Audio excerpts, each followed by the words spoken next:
നമ്മുടെ ഇതുവരെ നാം എല്ലാം കണ്ട് കഴിഞ്ഞ 10 കൊല്ലമല്ല, അത് 10-20 കൊല്ലമായിട്ട് ഇവിടെ എല്ലാവരും പറഞ്ഞു നടക്കുന്ന ഒരു കേരള മോഡൽ എന്നാണ് ഈ CPM കോൺഗ്രസ് പറയുന്നത്. പക്ഷേ ഇതിന്റെ സത്യം എന്താണെന്ന് പറഞ്ഞാൽ ഇത് കേരള മോഡലല്ല. ഇതൊരു CPM കോൺഗ്രസിന്റെ ഒരു ഇക്കണോമിക് മോഡലാണ്.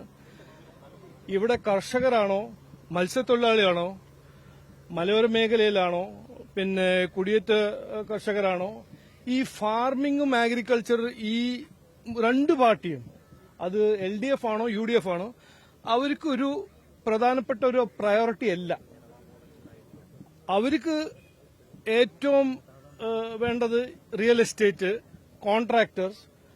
ആ ഒരു മോഡലാണ് ഈ CPM കോൺഗ്രസ് ഇതുവരെ നമ്മുടെ നാട്ടിൽ ഇംപ്ലിമെന്റ് ചെയ്തത്. ഈ വരുന്ന ലോക്കൽ ബോഡി ഇലക്ഷനിലും അത് കഴിഞ്ഞിട്ട് അസംബ്ലി ഇലക്ഷനും BJPയും NDAയും ഒരു സസ്റ്റൈനബിൾ ഡെവലപ്മെന്റിന്റെ ഒരു ഓൾറൗണ്ട് ഡെവലപ്മെന്റ്, നരേന്ദ്രമോദിജി കഴിഞ്ഞ 11 കൊല്ലം കർഷകർക്കും വേണ്ടി, മത്സ്യത്തൊഴിലാളികൾക്ക് വേണ്ടി, ഹാൻഡിക്രാഫ്റ്റും സ്മോൾ ബിസിനസിനു വേണ്ടി ചെയ്ത കാര്യങ്ങളെല്ലാം ഇവിടെ ആരും ഇംപ്ലിമെന്റ് ചെയ്യുന്നില്ല. അതിനുവേണ്ടി ഞങ്ങളൊരു കാഴ്ചപ്പാട് മുമ്പോട്ട് വയ്ക്കും. അത് ലോക്കൽ ബോഡി ഇലക്ഷനിൽ ഞങ്ങൾ സംസാരിക്കും, അതിനെക്കുറിച്ച് മുമ്പോട്ട് വയ്ക്കും. അസംബ്ലിയിലും ഈ ഒരു ശരിക്കുള്ള ഒരു Kerala model, Kerala economic model എന്താവണം എന്ന് ഞങ്ങൾ മുമ്പോട്ട് വയ്ക്കും. സംസ്ഥാനത്തിന്റെ പരിപാടി കൃഷിമന്ത്രിയുടെ നേതൃത്വത്തിൽ രാജ്ഭവനിലായിരുന്നു തീരുമാനിച്ചത്. എന്നാൽ ചില ഇടപെടലുകൾ കാരണം രാജ്ഭവനെ അതിൽ നിന്ന് ഒഴിവാക്കിയാണ് കൃഷി വകുപ്പിന്റെ സംസ്ഥാനതല പ്രകൃതി ഈ പരിപാടി നടന്നത്. നോക്ക്, അതിനെക്കുറിച്ച് ഞാനൊന്നും പറയാൻ പോകുന്നില്ല. പക്ഷേ എനിക്ക് പറയാനുള്ളത് ഒന്നാണ്. ഞാൻ ഇപ്പോ 3 ദിവസം മുമ്പേ നിലമ്പൂരിൽ ഞാൻ സംസാരിക്കുമ്പോൾ പറഞ്ഞ കാര്യം ഇന്നും പറയുന്നു. ഇവിടെ ഏറ്റവും ഒരു അൺഫോർച്ചുനേറ്റ് ഒരു കാര്യം നമ്മുടെ നാട്ടിൽ 10-20 കൊല്ലം നടക്കുന്നത്, ഈ രണ്ട് പാർട്ടിയും LDFും UDFും ചെയ്യുന്നത് 100% 24/7 365 ദിവസം രാഷ്ട്രീയം. അവർക്ക് വികസനോ പുരോഗതിയോ ജനങ്ങൾക്ക് വേണ്ടി എന്തെങ്കിലും ചെയ്യാനോ അതിനൊരു താല്പര്യമോ ഒരു പദ്ധതിയോ ഒരു സ്കീമോ ഒരു പോളിസിയോ ഉണ്ടാക്കാൻ ഒരു ഇഷ്ടമില്ല, ഒന്നും ചെയ്തിട്ടുമില്ല. ഇതാണ് സത്യം, ഇതാണ് ഫാക്ട്. അപ്പോ ഈ വേൾഡ് എൻവയറൺമെന്റ് ഡേ എന്ന് പറഞ്ഞാൽ എന്താണ് ഇതിന്റെ ഒരു പ്രാധാന്യം? ഒരു സസ്റ്റൈനബിൾ ഡെവലപ്മെന്റിനെ കുറിച്ച് ചിന്തിക്കാനും സസ്റ്റൈനബിൾ ഡെവലപ്മെന്റ് മോഡലിനെ കുറിച്ച് സംസാരിക്കാനും ഒരു ഡിബേറ്റ് ചെയ്യാനും ഒരു അവസരമാണ്. ആ ദിവസം അവര് രാഷ്ട്രീയം കളിക്കും. അതുകൊണ്ട് എനിക്ക് പറയാനുള്ളത് ഇതാണ്. ഇതുവരെ നമ്മൾ ഈ നാട്ടിൽ കണ്ടത് ഒരു അവസരവാദ രാഷ്ട്രീയം മാത്രമായിട്ട് ഈ രണ്ട് പാർട്ടികളും ഈ രണ്ട് മുന്നണികളും ചെയ്യുന്ന കാര്യങ്ങളാണ് കണ്ടിരിക്കുന്നത്. ഇനി വേണ്ടത് ഒരു വികസനം, അതിന്റെ ഒരു കാഴ്ചപ്പാടും അതിന്റെ ഒരു വിഷനാണ് BJP NDA മുമ്പോട്ട് വെക്കാൻ പോകുന്നത്. അല്ല, അത് ഞാൻ അതിൽ ഞാൻ കയറാൻ പോകുന്നില്ല. എന്തുകൊണ്ട് ചെയ്തു, ആരാണ് അത് ചെയ്തത്, എന്ത് കാരണം, അതെല്ലാം അവര് ക്ലാരിഫൈ ചെയ്യട്ടെ. എനിക്കറിയില്ലല്ലോ അതിനെക്കുറിച്ച്. രാജീവ്ജി, ഈ കഴിഞ്ഞ ദിവസം മുഖ്യമന്ത്രി പറഞ്ഞത് ദേശീയപാതയിൽ ആ മുതൽ ഷവറിയും കേന്ദ്രത്തിന്റെ ആയിരുന്നു. അതിൽ വീഴ്ച സംഭവിച്ച സമയത്തെല്ലാം കേന്ദ്രത്തെ കുറ്റം പറഞ്ഞ മുഖ്യമന്ത്രി. അതല്ല ഞാൻ പറഞ്ഞത്. അത് ഞാനല്ല പറഞ്ഞത്. കുഞ്ഞാലിക്കുട്ടി സാഹിബാണ് അസംബ്ലിയിൽ പറഞ്ഞത്.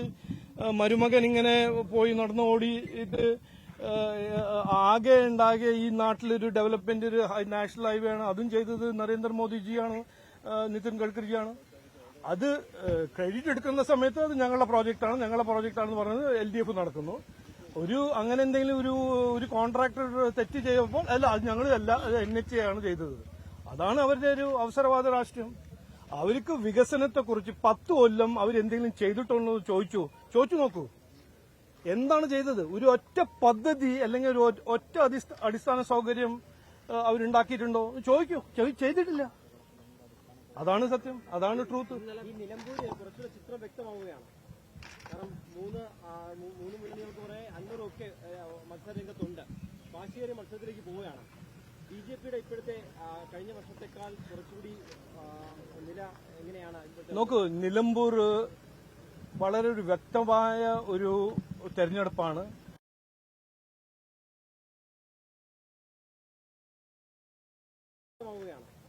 കാരണം മൂന്ന് മുന്നണികൾക്ക് കുറെ അന്നൂറൊക്കെ മത്സരരംഗത്തുണ്ട്.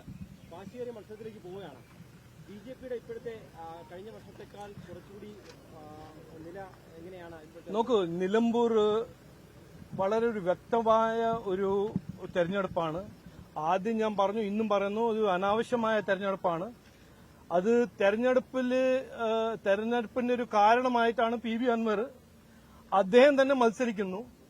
അതിൽ എന്തൊരു ലോജിക്കാണത്? അതൊന്ന്. രണ്ടാമത്തെ കാര്യം, ജനങ്ങൾ മനസ്സിലാക്കിയിട്ടുണ്ട്, അത് മനസ്സിലാക്കുന്നു.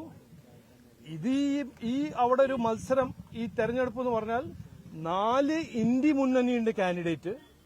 അത് CPM-ഉം അത് UDF-ഉം PV അൻവറും SDPI-യും 4 മുന്നണിയും 4 കാൻഡിഡേറ്റ് ഇന്ത്യ അലയൻസിന്റെ. ഒരൊറ്റ കാൻഡിഡേറ്റ് ഉള്ളൂ അവിടെ വികസനവും പുരോഗതിയെ കുറിച്ച് പറയുന്ന ഒരു കാൻഡിഡേറ്റ്. അതാണ് NDA-ന്റെ അഡ്വക്കേറ്റ് മോഹൻ ജോർജ്. അപ്പോൾ ജനങ്ങളുടെ മുമ്പിൽ അവിടെ നിലമ്പൂരിൽ രണ്ട് ചോയ്സാ.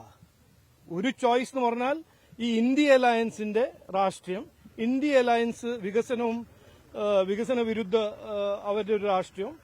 മറ്റേ ഒരു ചോയ്സ് എന്ന് പറഞ്ഞാൽ BJP NDA കഴിഞ്ഞ 11 കൊല്ലം നരേന്ദ്രമോദിജി ചെയ്ത് കാണിച്ച ഒരു പുരോഗതിയും വികസനത്തിന്റെ രാഷ്ട്രീയം. ഇതാണ് ചോയ്സ്. ജനങ്ങൾ തീരുമാനിക്കും. ബാംഗ്ലൂരിലെ അപകടത്തിൽ കോൺഗ്രസ് സർക്കാരിനെതിരെ BJP രംഗത്തെത്തിയിട്ടുണ്ട്. സംസ്ഥാന BJPക്ക് അതേ അഭിപ്രായമാണോ? നോക്കൂ, ഞാന് ബാംഗ്ലൂർ കോൺഗ്രസും കർണാടക കോൺഗ്രസിനെ കുറിച്ച് കുറച്ച് അറിയുന്ന ആളാണ്. ഏറ്റവും ഇൻകോമ്പറ്റന്റും ഏറ്റവും അഴിമതി ചെയ്യുന്ന കോൺഗ്രസ് പാർട്ടിയിൽ ഒരു സ്റ്റേറ്റ് യൂണിറ്റ് ഉണ്ടെങ്കിൽ അത് കർണാടക കോൺഗ്രസ്സാണ്. അത് ഞാൻ 18 കൊല്ലം മനസ്സിലാക്കി അറിഞ്ഞു പറയാണ്.